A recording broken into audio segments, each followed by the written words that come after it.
Shikues nderuar, ju përshëndesim rikthyer sërish në TikTok për të ndalur tashmë tek zhvillimet më të fundit. Të ndalemi në pjesën e parë të nënkryetari i lëvizjes Vetvendosje Glauku Njufca, i cili u caktua mandatar për ta formuar qeverinë e re të Kosovës më datën 4 nëntor, kur edhe nisi dhe afati 15 ditor për ta mbyllur procesin. Të ndalemi sërish tek pjesëtarët e Gjendarmerisë serbe, të cilët dyshohet se kanë hyrë brenda territorit të Republikës së Kosovës duke plagosur dhe rrëmbyer një qytetar me inicialet MV, shtetas i Kosovës me kombësisë serbe.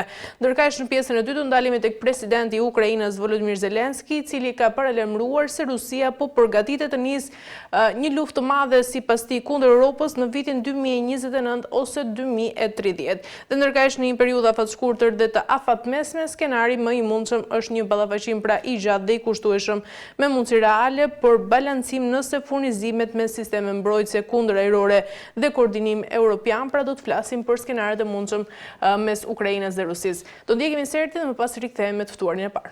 Nënkryetari i lëvizjes Vetvendosje Glauku Njufca u caktua mandatar për ta formuar qeverinë e re të Kosovës me 4 nëntor, kur dhe nisi afati 15 ditor për ta përmbyllur procesin, por deri më tani sinjale për mbajtje të ndonjë seance në kuvend nuk ka.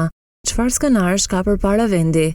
Kosova i mbajti zgjedhjet parlamentare në shkurt të 2025-s, por viti lehtësisht mund të përfundoj pa një qeveri të re.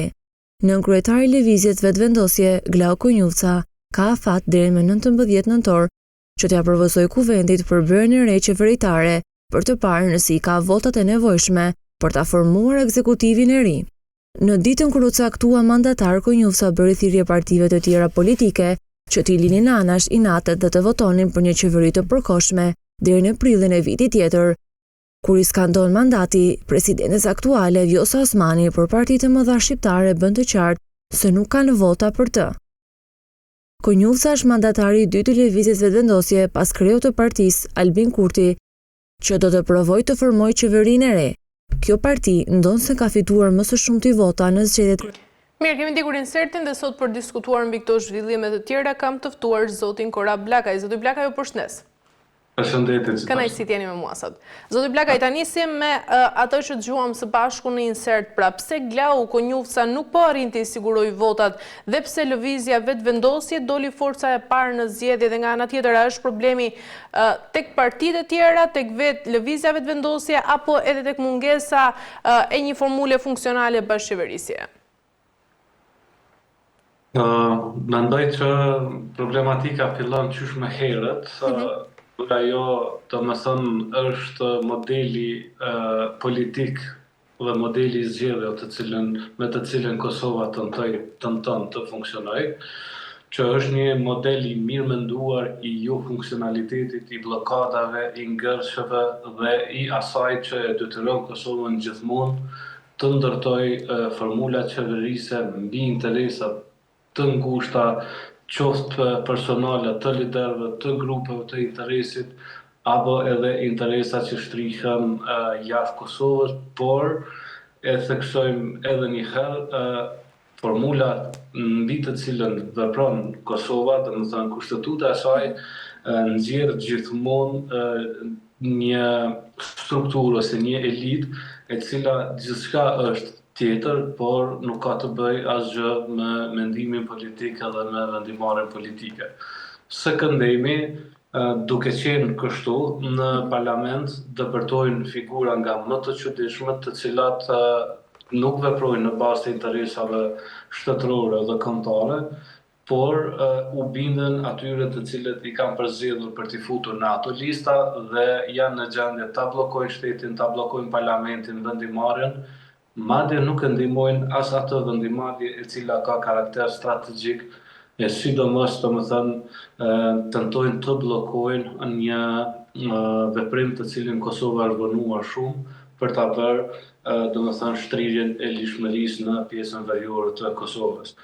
Pra, është të vështirë mes këtyre njerëzve të ndërtohet një emërues i përbashkët për të bërë një qeverisje, sepse mos të harrojmë është plani i Ahtisarit aty, i cili e ka obliguar Kosovën që ta ketë listën ose ta ketë komunitetin serb si pjesë e qeverisjes, pavarësisht që ata nuk mund të kenë vota për të për të bërë deputet të tyre të mjaftueshëm, por marrin 10 vende të rezervuara dhe garojnë po ashtu domethënë për vende të tjera. Prandaj është një fuqi e jashtëzakonshme e listës serbe brenda sistemit politik të Kosovës dhe kjo tregon domethënë që edhe në momentet kur eksponentët kryesorë të saj vrasin policin e Kosovës, angazhohen konkretisht në barrikada, në bllokada, duke sabotuar pasurinë e qytetarëve atje, duke kërcënuar qytetarët, duke bërë akte terroriste, duke sulmuar një institucion i cili e konsideron veten që është i Republikës Kosovës, atëherë do të veprojë sipas kushtetutës, sipas ligjeve tona dhe sipas interesit tonë shtetëror. Nëse një institucion nuk është i Kosovës në kuptimin e sjelljes së tij, mban qëndrime të cilat nuk janë të Kosovës, por janë të Serbisë, nuk mendoj që është interes i Kosovës me anipse mbi të bie një përgjegjësi shumë e madhe e problemeve të cilat i ka Kosova, prapse më tepër faje kanë partitë opozitare të cilat bllokuan një herë në një periudhë shumë të gjatë konstituimin e vendit dhe tani domethënë prej një kryesuese të këtij ekipi menaxhuese që është deputeti Aleksandar Vučići. Dhe deputeti Aleksandar Vučići nuk mund të shkruajë pjesë të rregullimit institucional të Republikës Kosovës. Kjo është diçka që sepse ABC-ja intereson publik edhe shtetëror. Kështu që mirë, po çështja e qeverisë ka qenë që fillimisht nuk kalohet buxheti përmes procedurave ligjore. Një sjellje institucionale vërtet e përgjithshme që me një llogaridhënie, një përgjithësi fillimisht për këtë ekipi menaxhues. Do të kjo përgjithësi nuk munduhet, kjo llogaridhënie nuk munduhet dhe tash ku i intereson kjo shohim hapa të tjera të qeverisë do të vinë konform kësaj mos përgjithësie të ekipit menaxhues. Ajo s'ka çka me prezentu. Unë edhe mendoj që edhe nëse e shkruan mirë për asociacionin, nuk bën me apranu. Nuk është çështja një institucion i cili e konsideron veten që është i Republikës Kosovës, atëherë do të veprojë sipas kushtetutës, sipas ligjeve tona dhe sipas interesit tonë shtetëror. E qartë, zoti Blaka, nga ana tjetër apo e përdorin dhe partitë e tjera heshtjen si një taktik politike për të përdacuar vendin drejt një skenari të ri zgjedhor, edhe kush përfiton në rast se nëse Kosova shkon në zgjedhje të parakohshme sërish? Në partitë opozitare ka një çoroditje totale, ka një largim nga vendimi politik normal.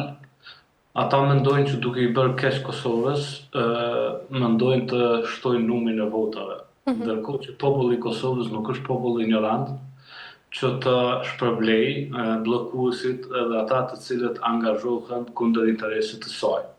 Pra është një lloj politike publike e cila është komplet jashtë realitetit në të cilin operon mindseti shqiptar në Kosovë.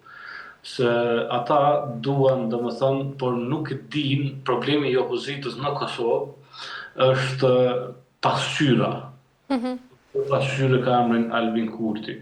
Albin Kurti është bërë pasqyrë për t'i parë ata gabimet e mëdha të cilat i kanë bërë fajet e mëdha kombëtare deri në nivelin e tradhtisë, sepse pjesëtarët e këtyre partive kanë bërë faje kombëtare dhe kanë bërë tradhti kombëtare. Përmendim formulat e rrezikshme mbi të cilat ka operuar politika, marrëveshjet e dëmshme për Republikën e Kosovës, sidomos idenë e ndarjes së territoreve, marrëveshjen ku janë dhënë malit të zi tokat e Kosovës, të gjitha këto janë faje dhe tradhti kombëtare.